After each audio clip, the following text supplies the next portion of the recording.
As you all know, my name is Professor Encyclopedia. Welcome to this week's TV Library.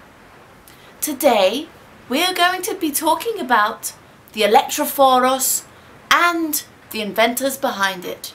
For those of you that do not know, an Electroforus is an electrostatic generator based on induction. To put it even more simply, it's a generator for electrical sparks. But before we get into the ins and outs of how this device works, let's put it into its historical context by learning about the great inventors who created it. In 1761, the Swedish researcher Wilkie was the first to describe a resin cake that can be used for producing electrical charges, leading to the Electroforus, the invention that we speak of. That we can see in this image. However, Wilkie is not very well known for the research he did, and it was not until the Italian inventor Alessandro Volta came along that this design became well known. By the way, it is not clear whether Volta was familiar with Wilkie's work before, so we really cannot say. But anyway, let's begin by learning a little bit more about Wilkie. Wilkie's father, Samuel Wilkie, was a clerical man. He educated the children of F.A. Aepinus, a professor of theology at the University of Rostock. Wilkie was educated at the German school of his father's church.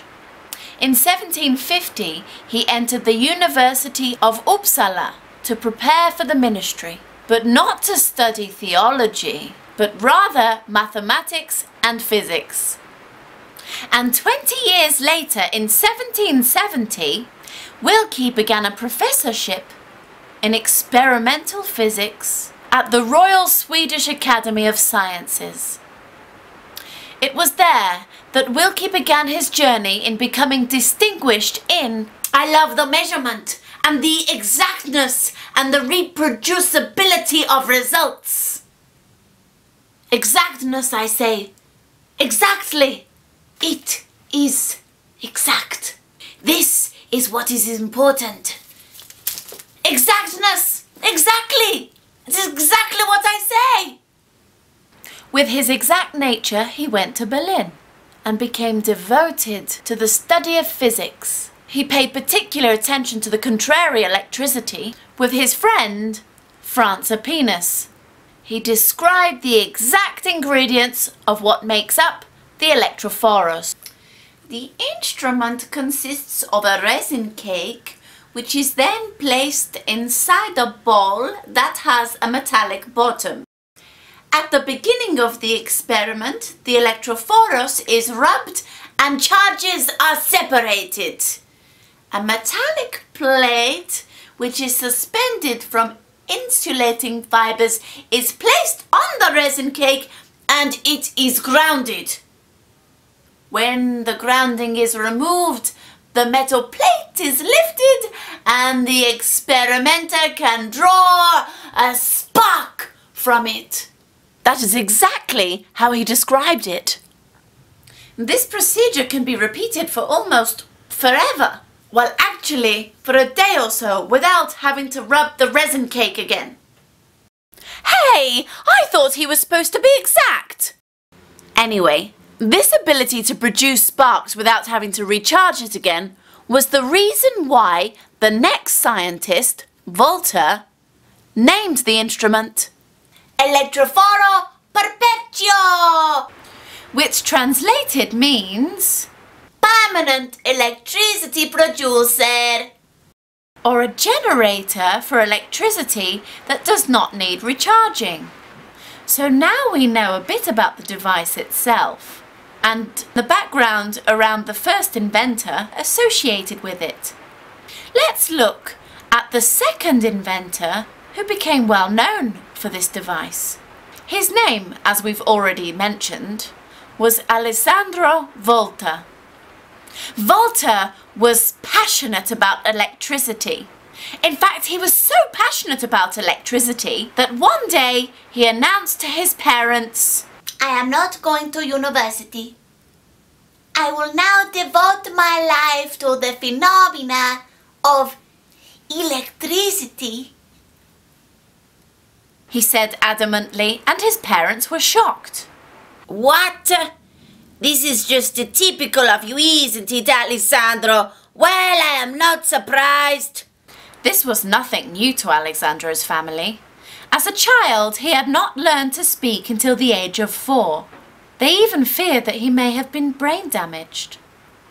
But perhaps it was during these silent times that he began to grow his unique perception of the world. When he did finally speak, his development was very fast. So fast that he quickly outsmarted all of his school friends. It became clear to his father that he had underestimated his son. He admitted, We had a jewel in the house and we did not know it. A jewel he most certainly was. At the early age of 18, young Volta launched himself into a scientific career by writing to the leading scientists of the day about his ideas. And what was surprising was that they replied. I am only 24 and I have already written my first book. A book about the theory of electricity. Now I shall invent a way of creating an endless supply of electricity. One that is portable too. He said proudly, Well, no one has ever done that before. We have large electrical machines. They work by one insulating material rubbing over the other insulating material, which creates sparks. How can this be improved? Questioned the other scientists. Well, he had a different idea. He thought that perhaps he could use an electrically charged material. This can push charge into a conductor instead of having it rub off. So this became his obsession, to create the ultimate charge-producing material. He asked his assistant Polonio to heat a mixture of turpentine, resin and wax. Then pour it into a metal shallow pan to cool. We shall call it the cake. We then rub this cake with an insulating material. Something like fur of fox or fur of tiger, some sort of fur. After that, we put on a cover made of wood with rounded edges, with tin foil on the top. Then, on the wooden cover, we attach a glass insulated handle. Oh, wow, that's amazing! What shall we call it? his assistant said. We shall name the new device the Perpetual Electroforus. Wow! Now what? His assistant asked. Now, for the moment we have been waiting for. He slowly lifted the cover with its glass insulated handle, and a big explosion happened. Sparks hit his hands as he got electrocuted. Whoa! Then he bravely got back up and tried it again. And he got electrocuted again. His face was black and his hair stood on end like this. It's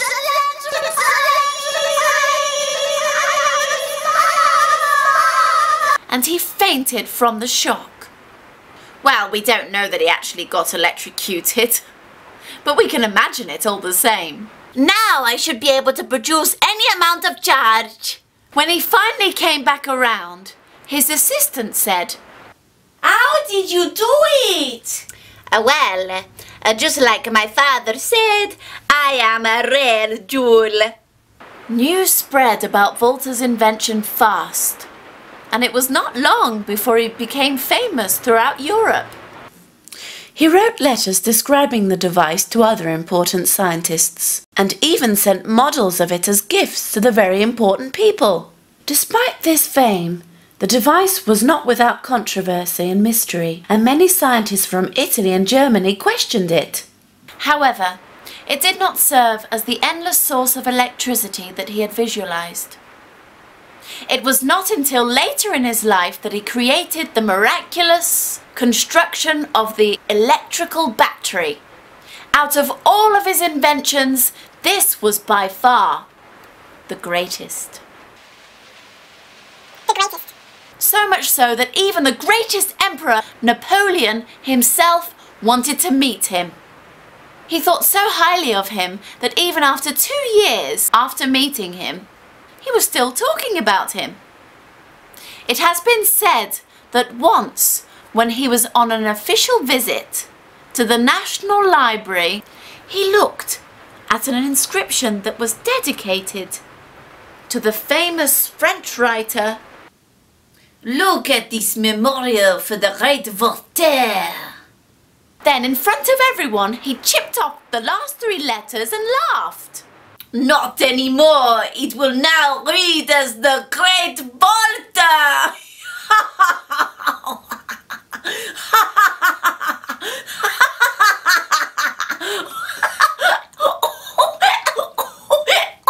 Pardon? He laughed so much that he got the hiccups. Well, we don't actually know that, but he probably got the hiccups. Anyway, I digress. The point is, he was very proud of his inventions, and rightly so. The end.